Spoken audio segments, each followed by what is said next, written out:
Good morning, good afternoon, and good evening, everybody. Thank you for tuning into another Supatease video. And as a concerned citizen of PvP and not somebody who really likes to hyper focus in on the negative aspects of the game, it does look like there is a lot of stuff going really wrong at the moment in PvP, and I wanted to cover this post that I've seen a lot of other content creators discussing, which is the state of PvP, unavailable rewards, mass reports, boosting, exploits, and bugs. And there is apparently more actually to add onto this list, as over the past couple of days I have seen growing concerns from players in the Mythic Plus community as well as the PvP community about the new Dinar system that is coming into play, that is basically making some items in the Mythic raid 6 item levels higher, I think, than the currently highest item level pieces that you can get from PvP, and it's causing a lot of turmoil amidst those communities of players who don't have the time to organize groups or don't want to organize groups for kind of raids and mass group content, and they enjoy just logging on with the time that they have in order to play the modes of the game that they enjoy the most. And it's kind of backpedaling a bit on all of the progress that Blizzard had previously made up to this point about not overly incentivizing people into avenues of the game that maybe they don't really want to particularly specialize in, because it takes a huge amount of time and investment in order to get item level for gear to be able to do the content that you actually want to do. And then also note that corruption is going to be available here in the next couple of weeks, which means that is more PvE content that PvPers are likely going to have to do, which in my opinion is kind of just muddling what could be an amazing PvP season as far as class balance is concerned. Because right now I think the game is a couple of tuning adjustments away from being remarkable. We had one of the best arena tournaments that we've had up to this point as far as class representation, intensity, and storylines. I really feel like there was a lot of positive things going for PvP, but there are obviously some underlining things as well in content maybe someone like myself that hasn't considered. So that's why we're going to be reviewing that here in today's video. And as always, if you want to stay up to date with news related to World of Warcraft, then make sure to smash that subscribe button. So unavailable rewards. What's interesting about this one is that there was an issue with this in season 1, and I think it dramatically affected participation in PvP. It was the vicious gladiator mount. Winning ranked matches wasn't contributing towards getting the progress on that mount for a lot of players, and they kind of just gave up because it was broken. But apparently this is happening again with a different reward it looks like, for the solo shuffle medic, the War Within Battleground Blitz medic for the War Within. These were introduced in the expansion to encourage healers to queue for solo PvP modes. Both achievements are currently marked unobtainable, which is likely an oversight from when all feats of strength for season 1 were flagged the same way. As a result, the associated toy pennants are also unavailable at the moment. So these were healer incentives, and they're just not properly being rewarded in the game at the moment, when obviously, healer queue time or queue times in solo shuffle are really long because there's not a lot of healers. So having the one of the main incentive rewards not properly functioning to get people to play healer in the mode is definitely going to come at a very significant detriment. So to me, this is something that needs to be fixed as soon as possible in order to encourage and incentivize and lower the queue times, because I think for everybody right now that logs into the game, solo shuffle queue duration is going to be your main complaint when it comes to PvP, but there may be others as well. There are apparently add-ons now that can exploit and mass report. A modified version of Easy Report is being used to mass report players with PvP and Mythic Plus streamers being the primary targets. This modified add-on bypasses the target frame requirements, allowing users to report any player without even targeting them directly. See, to me, a player who uses a program like this and nefariously mass reports on their own is someone who should probably have their account suspended. This shouldn't be something that's incentivized. Penalties include a 7-day silence and potentially harsher automated account actions, as reported by Nagi. So Nagi is a Mythic Plus player. Some people are abusing the report system and a specific add-on for it, and are getting many Mythic Plus players target reported and are getting their accounts silenced for nothing. Ticket numbers. So trying to introduce ticket numbers and get unbanned in these instances.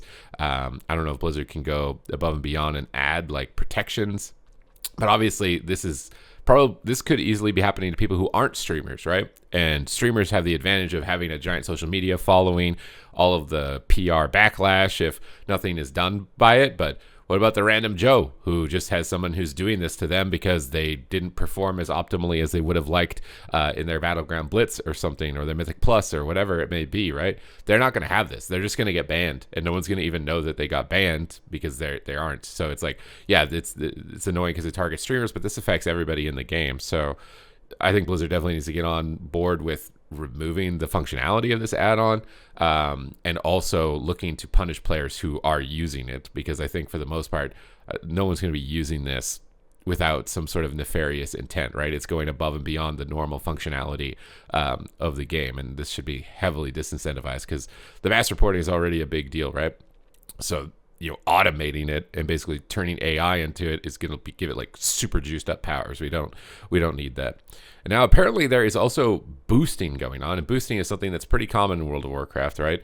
But it's happening in Battleground Blitz, which is supposed to be a solo queue format. How are you buying a Blitz for a format where you're supposed to queue by yourself, right? Before it was rated Battlegrounds, you'd pay gold, join the group with players, and then they would boost you, right? And that had been happening for a while. It happens in PvE. And I think for the most part, it's either players who are playing alts, and it's really annoying to farm up a character in alt, right? So you pay a little bit of gold to fast track your character to get that gear faster than you play. Or maybe you're somebody who just doesn't have a lot of time, but you want the achievements. You pay a little gold to try and get some of the achievements because you're a collector. And this has always been present in the game. But to me, for Blitz, like, how are they even organizing this? Because you're only supposed to be able to queue by yourself or duo. So it's like, is this a duo queue system? Let's see.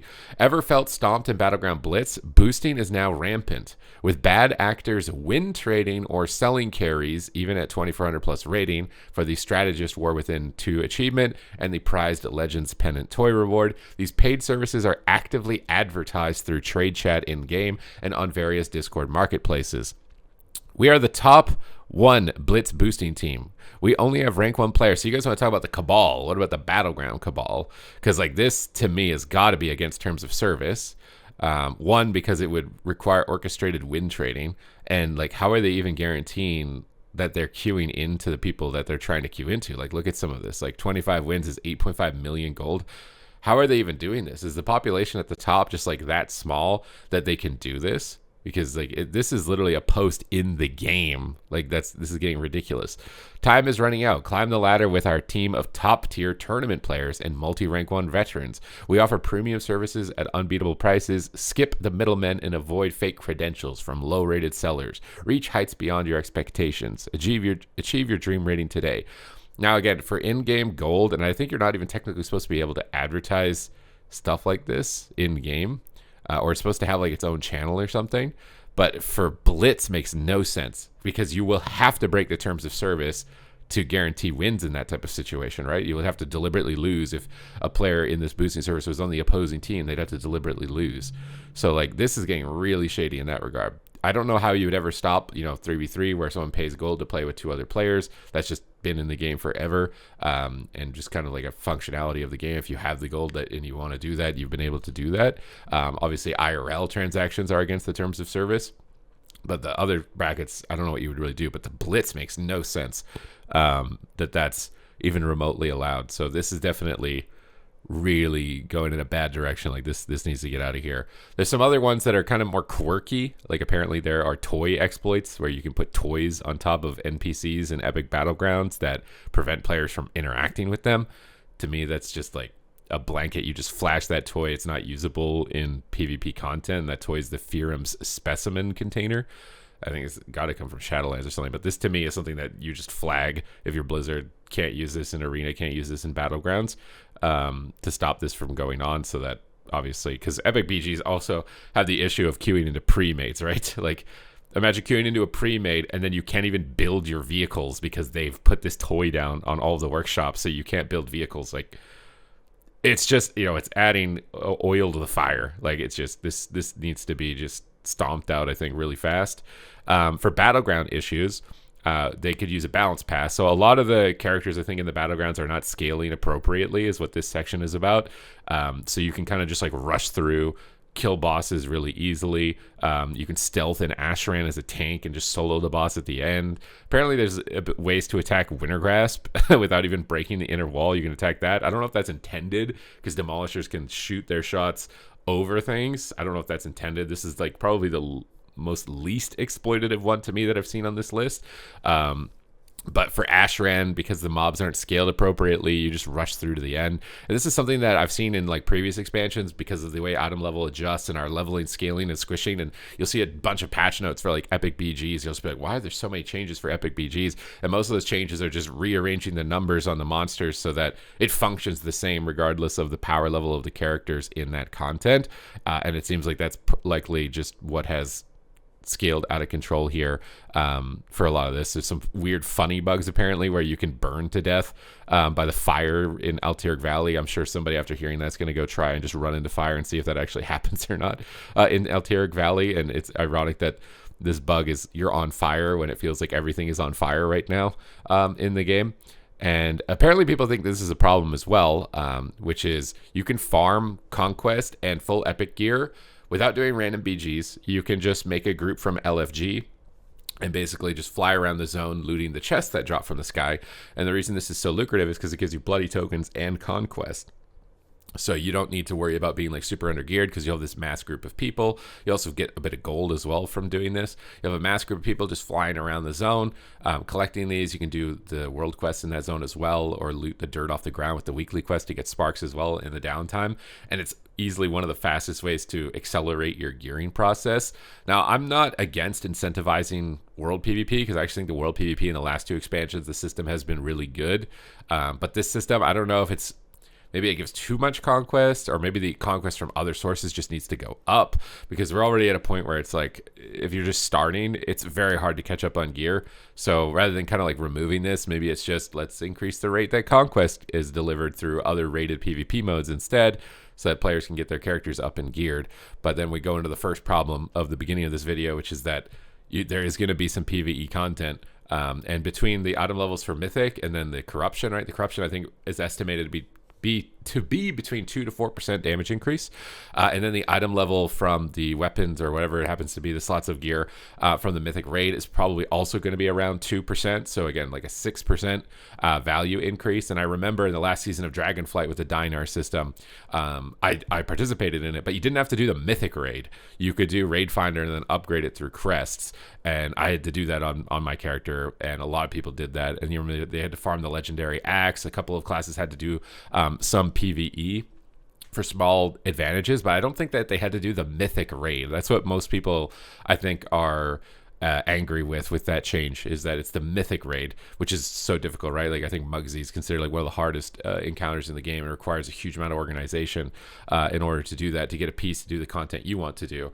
Whereas typically, you know, to get like the PvP reward for PvE, it's a very baseline it's like do random BGs, you get the piece. Now you can do your raid. You know, it's not requiring you to be the absolute best at PvP or best at Mythic Plus in order to go between each one of those contents. So, you know, lowering that from Mythic to be able to upgrade to those pieces, I think would go a long way. But I think for a lot of people, it's still going to be annoyed if they have to do it at all. We still kind of have to wait and see. Blizzard hasn't really spoken a lot on it, and there's been a lot of other problems with the patch, right, with like random disconnects, UI functions not working. So this might be something that they don't get to for some time, but obviously I think it's important to talk about it, get it on people's radar moving forward. But me personally, I've been having a really good time. I've been enjoying playing it. I feel like just one more round of class tuning to buff the survivability on Warlocks, Death Knights, and likely Balanced Druids, and some healing increases to Preservation Evoker, and then maybe bringing in some tools for Mistweaver Monk to deal with crowd control. I've been bouncing the idea of like a wind wall where you can like build up a barrier in front of you like Overwatch that blocks all incoming crowd control. If you stand behind it like an ice wall, it only line of sights crowd control abilities like a smoke bomb, and you could just sit behind it pumping heals and kind of like build yourself up a little base like a Bastion in Overwatch or something like that to be able to heal. Some type of tool to combat the spam crowd control that comes your way that you really don't have a lot of good tools to deal with. And the game could be in a really good place as far as balance. So I really don't want all of these things that have been outlined and potential future issues to kind of sully and soil what could be an amazing season so far. So thank you guys very much for watching the video. Let me know what your biggest concerns are with the game, and also let me know what you've been having fun with in the game, because it's very easy to fall down the death spiral of negativity, but there's got to be something, I think, for you guys out there that you've been enjoying, whether it's a class, an arena, something like that, because for me, I've actually been enjoying it quite a lot. So this has been one of my favorite patches as far as class design and gameplay is concerned. So thank you guys very much for watching, and I will see you in the next one.